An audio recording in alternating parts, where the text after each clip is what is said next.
Rifle लेनी चाहिए सबको, क्योंकि रिवॉल्वर दूर तक मार नहीं करती।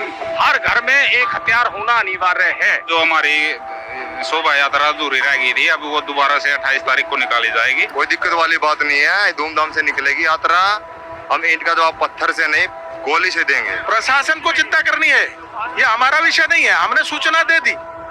इस वक्त मैं पलवल के पोंड्री गांव में हूं, जहां पर 31 जुलाई को हुई नूह में सांप्रदायिक हिंसा के खिलाफ हिंदू समाज की तरफ से महापंचायत का आयोजन किया गया है। इस पंचायत का नाम सर्वजाति हिंदू महापंचायत रखा गया है और इसकी अगुवाई सभी खापों के प्रधान अरुण जेलदार कर रहे हैं। इस पंचायत में हजारों की संख्या में लोग आए हुए हैं। पहले यह पंचायत नूह में होने वाली थी, लेकिन पुलिस की तरफ से परमिशन न मिलने के कारण अब यह पंचायत पोंड्री में हो रही है। यह गाँव नूह और पलवल के बिल्कुल बॉर्डर पर स्थित है। कितने चढ़े फांसी पर, कितना ने गोलियां खाई थी, क्यों झूठ बोलते हो साहब की चरखे से आजादी आई थी।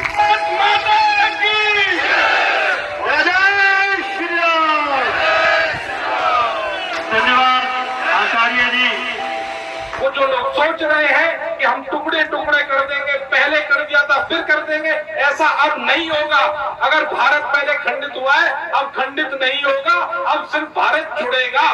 जितना भी होगा जुड़ेगा, कटेगा नहीं, और हम उसके लिए पूरी तरह समर्पित हैं। अपने बच्चों को सेल्फ डिफेंस का प्रशिक्षण दे, उन्हें योद्धा बनाए, उन्हें कमांडो बनाए, तभी हम इन जिहादी से मुकाबला कर पाएंगे। हम ये कह रहे हैं कि भाई हिंदू समाज एक है, भाई एक ही बात है।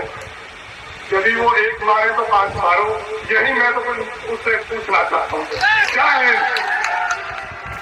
पंचायत के दौरान भड़काऊ भाषण दिए गए, यहाँ तक कि आचार्य आजाद और देव सेना के लोग भी शामिल हुए, जिन लोगों ने कई तरह के भड़काऊ भाषण भी दिए। आचार्य आजाद के बारे में मैं आपको बता दूं तो आचार्य आजाद यहाँ पर मेवात में कथित गौरक्षकों के गुरु हैं। इनके अंदर मोनू मानेसर, लोकेश सिंगला और शिकार पंडित जैसे लोग भी काम करते रहे हैं।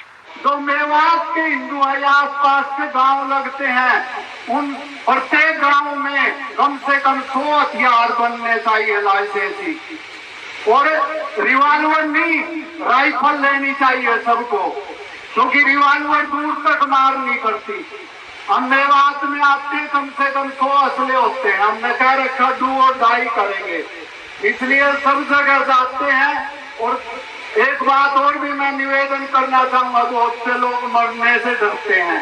आप कमरे में बंद बैठ जाओ, फिर भी मरोगे। मैं अंतिम बात एक और कहना चाहूंगा, जैलदार साहब बैठे हैं, आज प्रस्ताव भेजना चाहिए माननीय प्रधानमंत्री जी के पास, खट्टर को भी हटाना चाहिए, क्योंकि खट्टर कमजोर है, इसलिए ये सारी घटनाएं घट रही है। मैं युवाओं से भी निवेदन करता हूँ, बहुत अपने खून को गर्म रखना पड़ेगा, अभी नहीं तो कभी नहीं। बहुत वर्षों तक हमने यातना सहन की। माननीय प्रधानमंत्री जी से मैं निवेदन करना चाहता हूँ कि आपकी क्या मजबूरी है, खट्टर साहब को हटा करके हमें योगी जैसा मुख्यमंत्री क्यों नहीं दे रहे आप। इस बार हम प्रशासन के भरोसे नहीं है, हम अपने दम पे शोभा यात्रा निकालेंगे और ठोक के निकालेंगे। वही मैं पूछ रहा हूँ, अगर आप प्रशासन के भरोसे नहीं है तो किस तरह की तैयारी है? तैयारी अपनी है, अपने सब इस बार महिलाएं और बच्चे नहीं होंगे, सारे नौजवान साथी होंगे, जो मरने को भी तैयार है, मारने को भी तैयार है। तो कानून पर और पुलिस पर आपका भरोसा कम हुआ? अरे भाई जी, कम नहीं हुआ, भरोसा उन्होंने ही खत्म कर दिया। सीएम साहब कहते हैं पुलिस आपकी सुरक्षा नहीं कर सकती, आप अपनी सुरक्षा स्वयं करें। तो भाई हमें तो अपनी सुरक्षा स्वयं ही करनी पड़ेगी।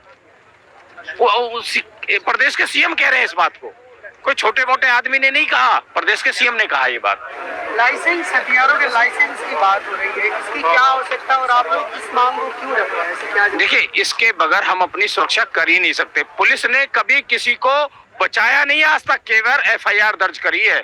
यदि बचना है तो मौके पे यदि आप पे लाइसेंसी हथियार होगा तो आप अपनी सुरक्षा कर पाओगे, इसलिए लाइसेंसी हथियार होना बहुत जरूरी है। हर आदमी को, जो भी सभी हिंदुओं को मिलने चाहिए। हर घर में एक हथियार होना अनिवार्य है। नासिर और जुनैद के हत्या के मामले में मोनू मानेसर आरोपी है। वो बिल्कुल सरासर झूठा केस है, उसमें है ही नहीं दम। अरे आप आरोपी होते तो अब तक पुलिस लेना जाती, पुलिस उसे राजस्थान ले नहीं जाए, उनके पास सबूत ही नहीं है और वास्तव में उनका कहीं कोई नाम नहीं है।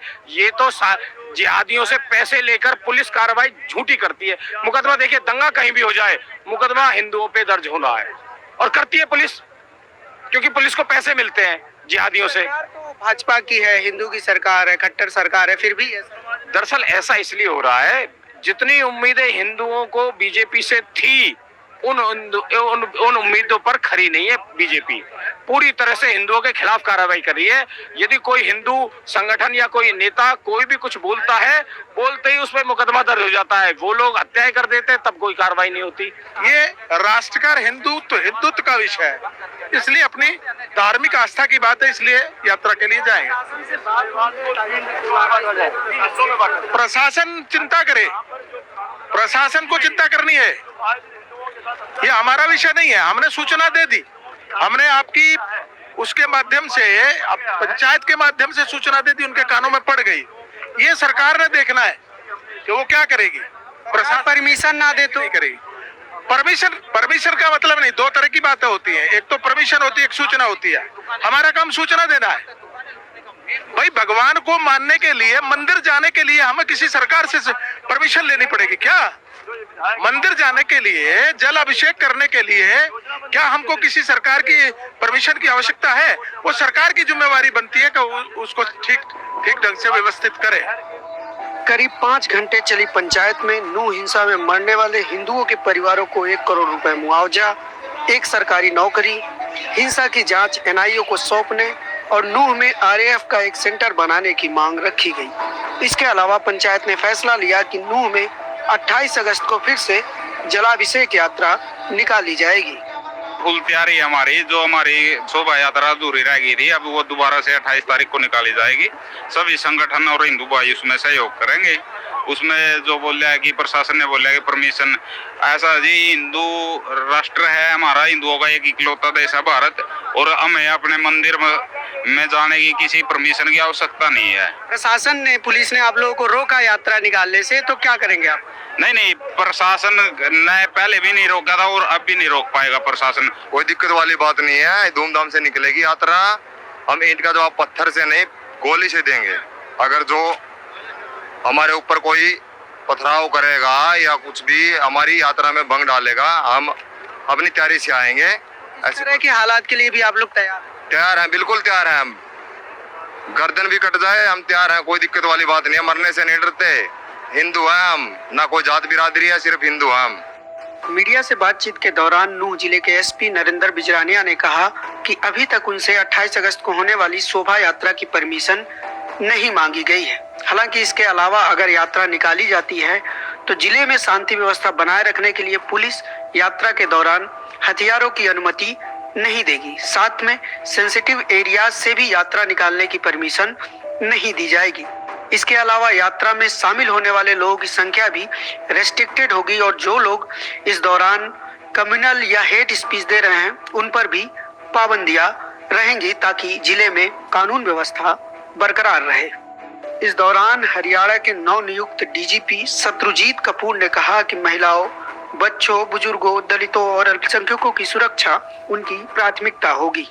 समाज में कुछ ऐसे वर्ग हैं जिनको ज्यादा ध्यान की जरूरत है। हमारे वर्ग होते हैं जो महिलाएं, बच्चे और बुजुर्ग, ये 3 ऐसे हमारे वर्ग हैं जो अक्सर क्राइम के या क्रिमिनल एलिमेंट्स के रिसीविंग एंड पे, तो उनका खास ध्यान रखना। और साथ में हमारे जो शेड्यूल्ड कास्ट हैं और जो माइनॉरिटी, तो इनको जो दिक्कतें हैं वो ऐसी दिक्कतें होती हैं जो बाकी लोग हम नहीं समझ पाते, तो उन पे तवज्जो देना। ये सारी बातें पंचायत में की गई और पंचायत के प्रतिनिधियों से जब हमने बात की कि यह क्या आपकी मांग है, तो उन्होंने कहा नहीं, ये हमारा मांग नहीं, सूचना है, हमने सरकार को सूचना दिया है और हम 28 तारीख को फिर से जलाभिषेक यात्रा निकालेंगे ही, चाहे प्रशासन हमारा साथ दे या ना दे। न्यूज़ लॉन्ड्री के लिए अनमोल प्रीतम, पलवल।